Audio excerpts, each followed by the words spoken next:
My name is David, and I live in Newport, Rhode Island. I'm a software engineer, married to Chloe for almost 5 years. Over the last few months, my life has become a monotonous routine. Tomorrow I go to work, and in the evening I return home, where life unfolds between simple dinners and television programs. Not that I don't love my wife, I do. But the flame that used to bind us together began to fade, and that made me uneasy. That's when I started going out more with my father-in-law, Robert. He had always been an imposing figure in Chloe's life, a strong, charismatic man full of stories. At weekends, I would help him with small projects around the house, and every time we met, I noticed how different our conversations were. Robert had a way of looking at me that was both respectful and curious. Something was changing. That evening, after a family gathering, Robert and I were sitting on the balcony, the stars shining above us. He began to share stories of his time in the Navy, and I lost myself in the intensity of his words. As he spoke, I realized that I was admiring his confidence, the way he expressed himself with such ease. And it was there in that seemingly harmless conversation that the line between respect and attraction began to blur. At first, I only noticed small gestures, a casual touch here, a complicit smile there. But over time, this attraction began to evolve into something more intense. Evenings at home became lonelier and emptier while I longed for more moments with Robert. I felt growing guilt, but curiosity and desire were becoming harder to ignore. One evening, we were watching a movie and Robert leaned a little closer. The touch of his hand on mine, even if accidental, made my heart soar. He looked into my eyes and said that he had never felt a connection like that. The words echoed in my mind, and I knew I was flirting with something dangerous, but I couldn't resist. The internal struggle I was going through was exhausting. How could I do this to my wife's father? Guilt consumed me, but there was a part of me that was intrigued, a part that wanted to explore this new dynamic. Every furtive encounter with Robert left me more lost in a maze of feelings. I knew I was risking everything, but the attraction was like a burning flame, impossible to extinguish. As I navigated this emotional storm, I realized that I was facing a dilemma that would change my life forever. Conversations with Robert became more intimate and full of nuance. He began to tell me about his desires, his frustrations, and as he opened up, I also felt more and more comfortable sharing my own feelings. One sunny afternoon, we were in the garden, tending to the flowers he had planted. The scent of roses in the air seemed magical, and I found myself looking at him in a different way. Robert looked back at me, and our gazes locked for a moment that seemed to last an eternity. My heart raced, and on an impulse, I took courage and said, "Robert, have you ever wondered what it would be like if we weren't just father-in-law and son-in-law?" He hesitated for a moment, and I shivered as I saw the tension in the air. Then, with a mischievous smile, he replied, "I think I've thought about it a few times." That answer sent a surge of adrenaline through me. It was a door ajar, and I was about to decide whether or not to go in. As time went by, our interactions became more emotionally charged. Conversations were filled with glances that spoke more than words. What began as a friendship turned into something I could no longer ignore. The nights when I came home feeling guilty became more frequent. Every time I looked at Chloe, the pain of betrayal weighed heavily on my heart. Conflicting feelings consumed me. There was a part of me that craved the passion and freedom that Robert gave me, while another part screamed at me to respect my marriage. The guilt was an unbearable burden, and with every moment I spent with Robert, the connection between us became more intense. Then, on a day that seemed like any other, he invited me for a drink at his house. Chloe was away, spending the night at a friend's house, and I knew this was the perfect opportunity. My heart raced as I got ready, nervous about what was about to happen. I arrived at Robert's house, and the room was bathed in soft light, creating an intimate atmosphere. He had a provocative look on his face, and as soon as I walked in, I knew that everything was about to change. We sat on the sofa, and as we drank, the conversation flowed naturally. Robert looked at me deeply and said, "You know, David, I've been feeling something very strong for you." That confession was everything I didn't know I needed to hear. The desire that had built up between us exploded in a moment of unexpected passion. and so, between kisses and whispers, I let myself go. What began as a simple friendship turned into a clandestine relationship. The adrenaline of being with him, of experiencing something so forbidden, was irresistible. But as the days went by, the guilt became more and more unbearable. And after the kiss, I had a relationship with him hidden from my wife. I was living a moral dilemma that I couldn't ignore. Every time I met Robert, I was overcome with passion, but when I returned home, the weight of the betrayal was almost unbearable. The image of Chloe trusting me haunted me. The love I felt for her was real, but the connection with Robert was intense and undeniable. I began to wonder if it was possible to love two people at the same time.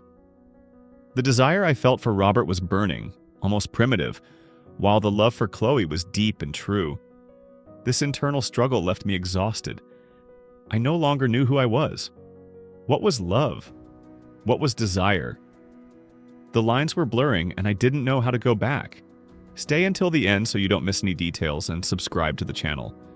However, there were times when the guilt became so strong that I considered ending it all. There was a growing emptiness in me, a feeling that I was betraying not only Chloe but also myself. What I was doing was wrong, but the passion for Robert kept me trapped in his seductive web. I decided I needed some time to think. I went to a nearby park where I usually walked alone. As I walked, I tried to clear my thoughts. I looked at the couples around me, smiling and enjoying themselves, and realized how simple and straightforward their lives were. What I had was no longer simple, it was complicated and full of lies. In the midst of this confusion, doubt began to spread. I loved Chloe, but what I was doing with Robert was undeniable. He had awakened something in me that I didn't know existed. It was as if I was living on an emotional roller coaster, and each ride left me more confused. Finally, I plucked up the courage and decided to talk to Robert about everything I was feeling. That meeting would be decisive. When I arrived at his house, my heart was racing. He welcomed me with a warm smile, but I knew it was time to discuss the situation. We sat down on the sofa, and I took a deep breath. "Robert, we need to talk. This can't go on like this." He looked at me with a serious expression, as if he knew I would say that. "I've thought about it too, David. But what we have is real, and I don't want to lose you." His words echoed in my mind, and for a moment, desire almost made me forget my guilt. But I couldn't. I love my wife. This isn't fair to her. We need to stop this before it's too late. My voice trembled, and the weight of the decision I was making was almost overwhelming. What I was doing wasn't just a betrayal, it was an act that could destroy not only my marriage, but the relationship between Robert and Chloe. He lowered his head, and I could see the pain on his face. "I understand, but I can't deny how I feel about you. It's complicated, David. I don't know if I can just let it go." The conversation became a whirlwind of emotions, and what could have been a goodbye turned into a discussion about deep and contradictory feelings. Robert and I were at a crossroads, and the words we exchanged kept echoing in my mind. The connection we had was intense, but I didn't want to cause Chloe any pain. I left his house with a heavy heart. What I was doing was something I could no longer ignore. The thought of breaking up was terrifying, but the betrayal I was experiencing was eating away at my soul. Over the next few days, the tension between Chloe and me increased. Interactions that used to be full of love were now filled with an awkward silence. I was always thinking about Robert, and every time I looked at Chloe, guilt consumed me. What I was doing was horrible, and I had to decide between two lives: the stability Chloe offered and the passion I was experiencing with Robert. Finally, in a moment of clarity, I made the hardest decision of my life. I couldn't go on lying. I had to be honest, not just with Chloe, but with myself. Love shouldn't be a game, and betrayal wasn't a solution. That night, I sat down with Chloe and told her the truth. I knew it was a devastating blow, but it had to be done. She was silent, and the pain in her eyes was almost unbearable. "David, how could you? I trusted you." Her words cut me like a knife. I knew I was destroying the trust she had placed in me. What happened next was a whirlwind of emotions. Chloe cried, and I felt powerless. The love we had built was crumbling in front of me, and the pain of seeing her suffer was unbearable. In the days that followed, the life I knew fell apart. Chloe decided she needed some time to herself, and I respected that. The emptiness that remained was profound. I went into a deep state of reflection. What was love? What was desire? What did I really want for my life? These questions echoed in my mind like a broken record that wouldn't stop playing. Robert was still in my thoughts, a shadow of his former self, but I knew I couldn't go back to him. There was a line I had crossed, and there was no going back. It was as if by crossing that line, I had lost something precious, a part of myself that could never be recovered. I can even relate to other men, but with my father-in-law, I won't have that same opportunity. Time went by and I began to accept the consequences of my actions. I looked in the mirror and saw myself different, marked by choices that had led me to a place of pain. Life was no longer the same. The sparkle in my eyes had diminished, and the joy I used to feel when I woke up in the morning now seemed a distant feeling. I no longer had that excitement at the thought of a new relationship. On the contrary, I realized that I needed to rediscover myself. It was a call to look inwards, to understand what I really wanted. What had led me to this betrayal? What did I want to look for outside of myself? I understood that betrayal was not the solution to my dissatisfaction, but a desperate cry for change. It was a sign that something was wrong, and that realization hurt. It hurt because I realized that as much as I wanted to change things, there was no escaping what I had done to myself. That betrayal was an attempt to fill a void, but in fact, it only served to add to my confusion. I needed to look at it honestly, face up to my mistakes and learn from them. I decided that I needed to work on myself before thinking about any kind of relationship. It wasn't fair to enter into something new without first sorting out what was inside me. Chloe and I started meeting to discuss what had happened. She, always so understanding, listened carefully as if she understood what I was going through. Over time, we realized that there was still love, even if it was hurt. It was a different kind of love, one that now bore scars but was still love. It was a complex bond made up of affection and hurt, which challenged us to move on. Sometimes we got lost in conversation. There were times when tears flowed and words failed. At other times, the laughter seemed to resonate more strongly than ever. Through each encounter, a new layer of ourselves was revealed. Vulnerability became a friend, and little by little, we learned to trust each other again. It was a path full of obstacles, but we were determined to walk it, aware that love could be rebuilt, even if in a different way. As our meetings became more frequent, I realized that the love we had before now seemed more mature, more conscious.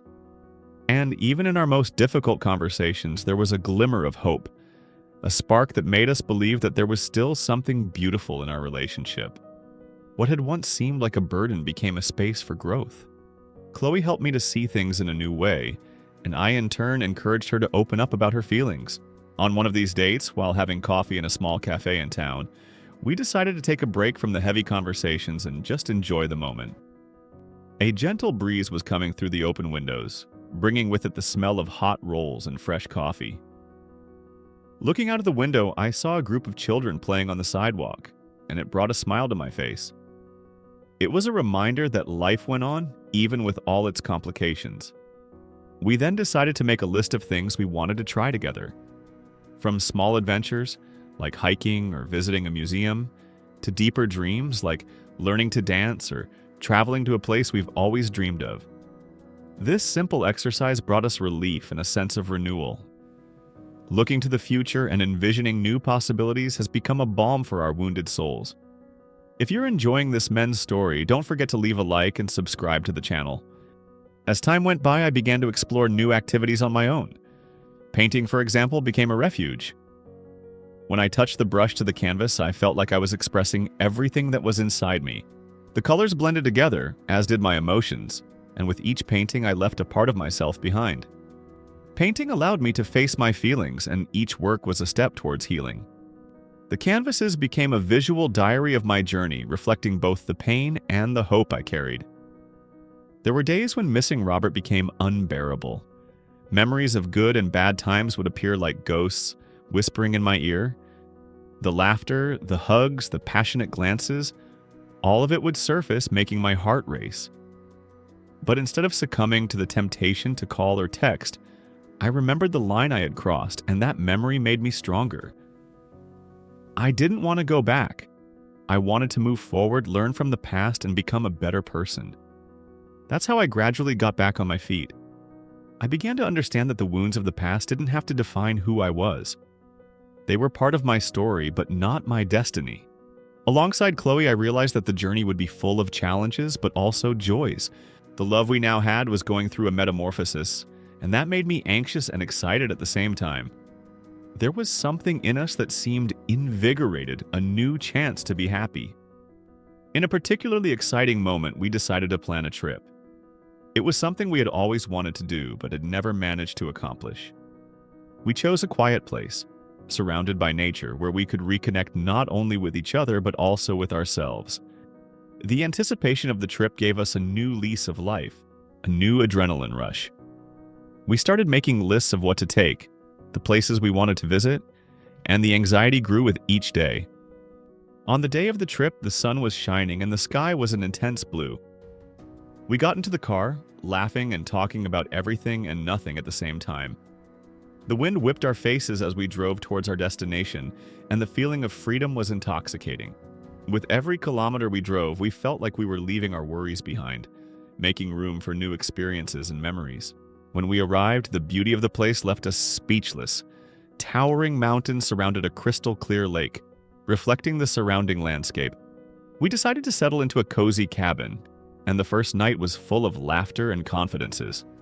Looking at the stars in the sky, we realized how small we were in the face of the vastness of the universe, but at the same time how big we were in our friendship. During our stay, we went hiking, explored trails, and even tried an outdoor yoga class. Each activity was a new opportunity to reconnect with ourselves and with nature. I began to feel that I was rediscovering myself in a way I never imagined possible. Chloe and I became closer than ever, and the idea that we were capable of overcoming our challenges together cemented itself in our hearts.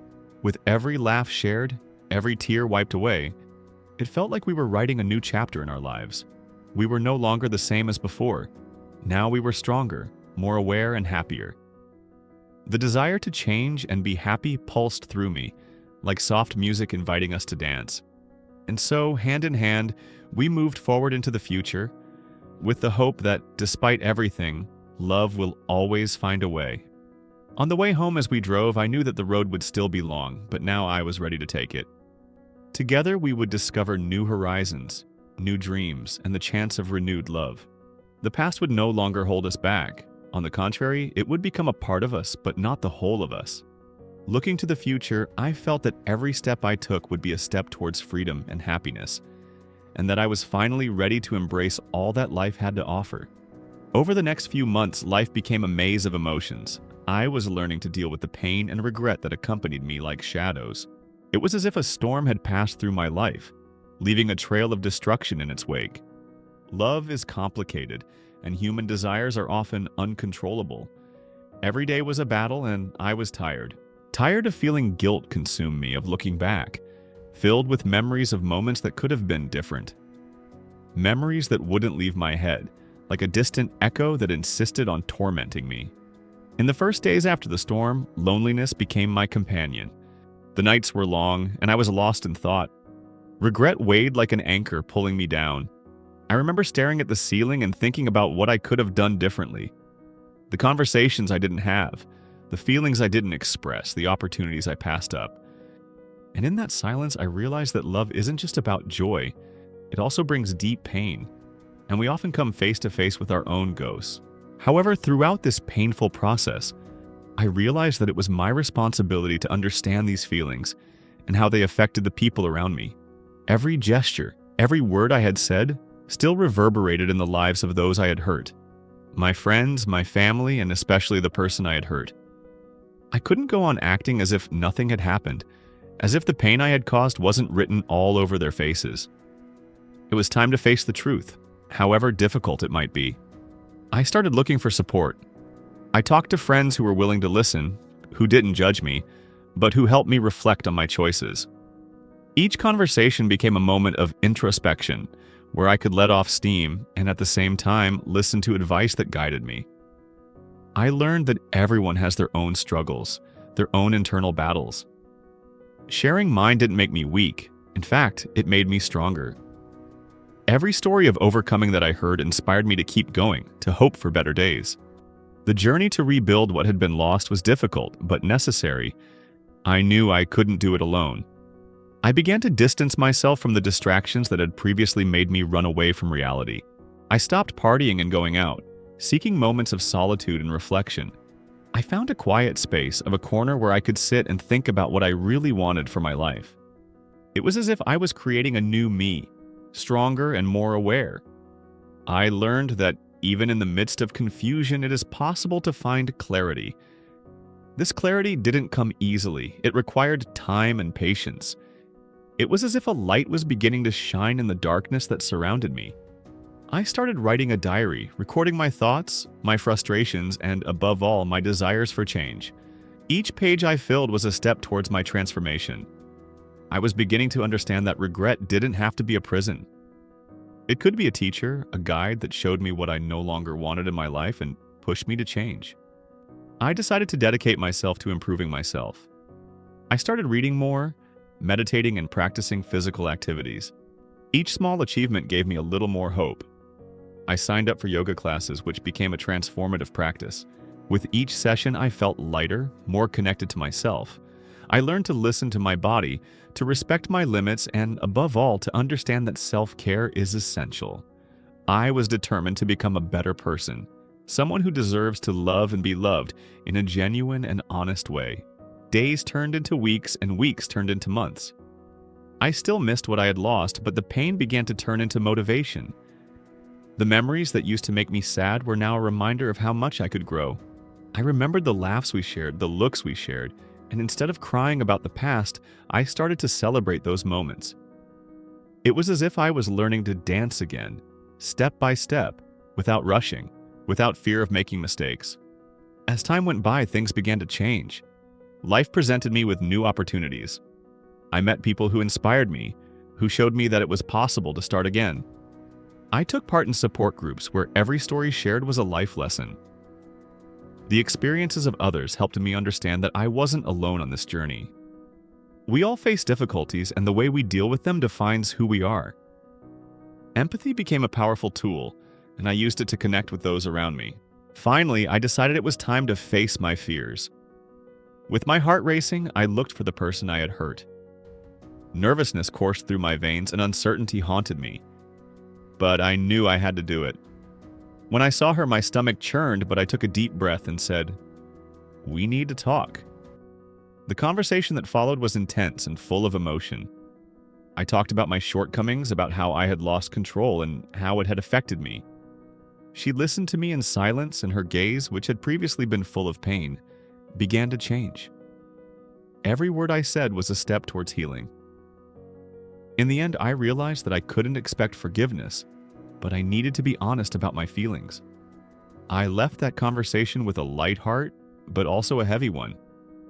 The road to reconciliation would be long, and I knew that a conversation wasn't enough. I needed to keep working on myself, showing through actions that I was capable of true love. And even if her response wasn't what I expected, I was determined to move on, learning and growing every day. So life went on. I faced challenges, but each one became an opportunity for growth. The pain and regret were still there, but now they were part of a story I was rewriting. Love, with its complexities, taught me about the importance of empathy, honesty, and patience. I've learned to be grateful for the lessons life has brought me, even when they were painful. Now, moving into the future, I am more aware of my feelings and actions. The search for true love isn't easy, but I know it's worth it. I'm prepared to face whatever comes with an open heart and a mind willing to learn. The past has shaped me, but it doesn't define who I am. I am a person in constant evolution, always striving to be better for myself and for those I love. And so I move forward, determined to build a life where the pain of the past becomes a solid foundation for a future full of love and understanding. Every day is a new opportunity to start again, to make peace with myself and with those who cross my path. The road may be long and sometimes arduous, but I'm willing to walk it. After all, love is not just a destination, but a journey that transforms us with every step taken. That was the story, my loves. What do you think? Leave it in the comments. And if you liked it, don't forget to leave a like and subscribe to the channel by activating the notification bell so you don't miss any weekly videos. See you tomorrow, and bye-bye.